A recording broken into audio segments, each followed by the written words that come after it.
Hi, this is Kevin. The first thing that you need to do before you buy a house is to find out how much you can afford to pay on a mortgage.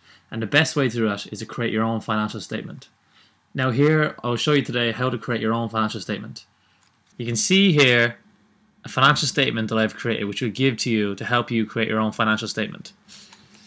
On the left hand side, you can see there's 4 categories: liabilities, expenses, luxuries, and savings. Now your liabilities consist of your rent, your internet and TV bills, your insurance, loans, phone, parking, electricity costs, or your mortgage costs. Any costs that you accumulate per month that come on a fixed date and the fixed amount that never change each month. Your expenses are your food and your petrol, or any other things that change in value each month, but they have to be incurred also. Your luxuries, things, costs that don't have to be incurred, and the amount that's incurred depends on yourself. So I put socializing in, any lessons you do, or miscellaneous costs which you can add through the month. And then you have your savings as well, any savings that you might do on a regular basis that would take away from your end of month balance. So I've also split it up into 4 weeks: week 1, week 2, week 3, and week 4. So if your rent is paid on week 4 or week 3, you can add it in certain dates. So we start off by adding in our wages for the month. So just say, for an example, we make €2,000 per month after tax. And then we can start, you can see here it's already added in the estimated weekly balance, but don't worry about that for a minute. We'll just start adding in the costs here.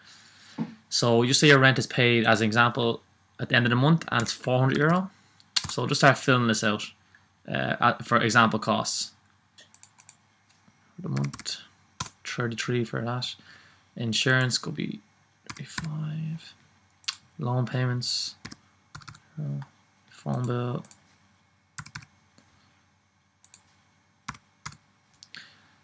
and seeing as we don't have a mortgage at the moment, we'll just leave that empty. Your food and petrol costs can be averaged across the month if you don't know them already. So just say we spend €80 a week on food. So let's just go across the board and put 80, 80, 80, and 80. And then your petrol or transport costs for the week, if you go to go to work on a weekly basis. So that could be €50 per week on petrol or transport costs, buses, trains, whatever. And if you know there's any special occasion coming up during the month, I have down here, St. Patrick's Day is coming up, so I intend to spend maybe €100 that day.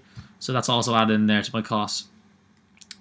So if you want to just see exactly how much your expenses add up for the month, your liabilities and your expenses for the month, you can do a little formula here, equal SUM, and just click on this box here at the bottom left hand corner and just pull it across here and enter. And you can see that your expenses for the month are 700. So liabilities for the month are €703, and you can do the same thing for your expenses. This just help you get a grasp of how much money you spend per month on these kind of things. And let's just center them here and just put a little box around them. Very simple. Okay, so down here we have some numbers. So we have some total weekly expenses. So it's split up per week. So this just calculates your expenses and liabilities for the week. Week 1, week 2, week 3, and week 4. This is your estimated balance for the week. So this is basically going to be your wages minus your week's expenses. And just ignore this section here for a minute. So at the end of the first week, we expect to have €1,835, but as we all know, we might spend a bit more money than we expect to spend per week.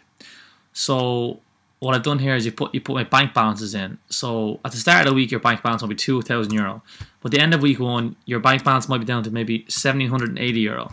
So you can see you spend €55 more than you're supposed to spend.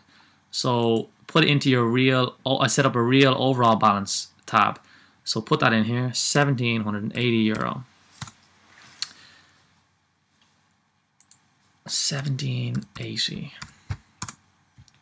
and then we can see straight away that the calculations that I've put in, that your new expenses for week 2 will be taken away from your actual overall balance for week 1, and then you can see that change throughout the board. So now your end of the month balance will be €622.